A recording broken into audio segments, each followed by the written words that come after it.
Un nombre croissant d'architectes utilisent aujourd'hui les matériaux terre cuite pour l'élévation, mais aussi la décoration de leurs bâtis. Anne, Isabelle et Alain décryptent avec nous cette tendance et nous parlent de leur expérience. Bonjour, pouvez-vous nous parler un peu de vous, de votre agence ? Bonjour, je m'appelle Anne Tessier, je suis architecte urbaniste à Paris, donc dans une structure que j'ai créée qui s'appelle l'atelier Anne Tessier.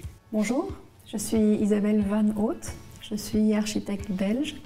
Je suis directrice artistique pour l'agence Col de Filles et Associés Architectes Urbanistes. Nous sommes une jeune agence installée principalement à Lille et on a des petites antennes à Cambrai, Paris et Hong Kong. Je me présente, Alain Grimat, architecte. Je suis associé à Laurent Gouy et Jean Legram et nous sommes connus dans le milieu des architectes sous le terme GGR Architecte. Voilà, nous sommes 12 avec nos collaborateurs et nous sommes tous passionnés par ce métier qu'est l'architecture. On travaille non seulement sur les maisons individuelles, mais on travaille aussi sur des bâtiments tertiaires, des grands ensembles scolaires et des grands ensembles pour des logements. Je fais beaucoup d'écoquartiers, des écoquartiers dans lesquels on va trouver des maisons individuelles, des maisons de ville. Et dans le cadre de ces écoquartiers, je vais préconiser des matériaux qui vont être favorables à l'environnement. Pouvez-vous nous parler de votre démarche, de la philosophie de votre agence ? Alors, la philosophie de notre agence, c'est une recherche de simplicité et d'efficacité. Dans mes projets, il faut prendre en compte un bon nombre de paramètres. Il faut prendre en compte le site avec ses données environnementales, la gestion des eaux pluviales, la gestion des matériaux, de l'énergie, les déplacements et il faut prendre en compte surtout les gens. Et donc je travaille beaucoup en concertation avec les élus, avec les habitants. Une fois que j'ai toutes les données en main, je commence à réfléchir, je commence seulement à dessiner parce que je sais dans quelle direction il faut aller. L'architecture, c'est aussi quelque chose qui suscite l'émotion. L'architecture, elle est faite pour les hommes.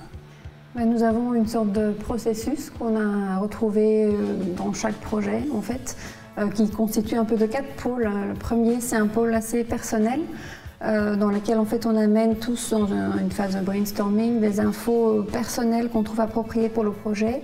Donc ça peut être une inspiration, quelque chose qu'on a vu, voilà, qu'on trouve approprié. En deuxième, on analyse le programme, donc c'est-à-dire les exigences des habitants, les fonctionnalités de bâtiment.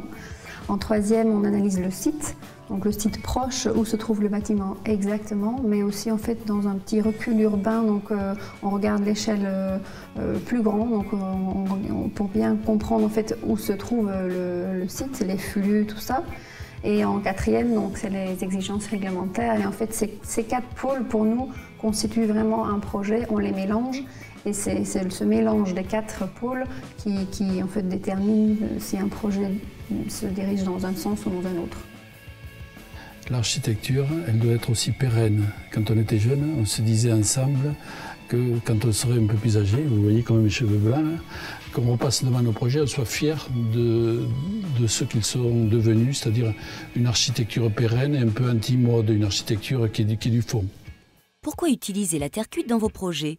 Quels sont ses avantages ? Nous aimons bien travailler avec parce que c'est un matériau qui existe depuis longtemps et donc les gens sont assez familiers avec. On trouve qu'il y a une certaine connotation un peu domestique. Pour les gens, c'est un matériau assez proche. C'est un matériau moderne aussi, millénaire et moderne à la fois. C'est cette ambivalence qui me plaît. D'ailleurs, les jeunes architectes ne s'y trompent pas et je pense qu'il y a de plus en plus d'intérêt pour ce matériau. La brique et la tuile, je les connais depuis que je suis enfant. Je les ai redécouverts justement dans ma pratique d'urbaniste et surtout parce qu'ils ont évolué. C'est-à-dire que je préconise assez facilement la brique monomure qui a des qualités formidables à la fois de durabilité mais qui est aussi un matériau très isolant et qui résout très efficacement les problèmes de pont thermique.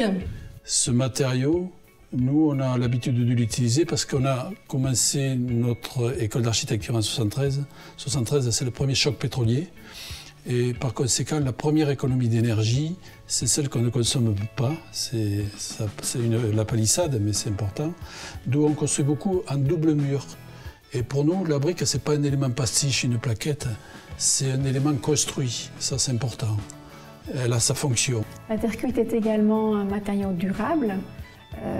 Pour les maîtres d'ouvrage, c'est intéressant dans le sens où c'est assez économique quand il y a une tuile cassée, où c'est assez facilement à changer. J'aime beaucoup aussi tous les matériaux de parement parce que je sais qu'ils vont être durables, je sais ils sont beaux et ils sont durables. En plus, comme la terre cuite se présente dans plusieurs textures, plusieurs coloris, ça permet vraiment de, si on le souhaite, créer un jeu de juxtaposition de plusieurs teintes, mat brillant. On peut créer vraiment un jeu de brillance, un jeu d'éclat qui peut vraiment donner un effet particulier. Je trouve qu'il y a un rapport au terroir, à la cuisine, à la couleur. Le joint dans la brique est important, c'est un peu comme la sauce dans un plat. Ce matériau était intéressant pour nous dans le sens où notre agence aime bien travailler des bâtiments un peu monolithiques, donc on n'aime pas la juxtaposition de plein de différents matériaux.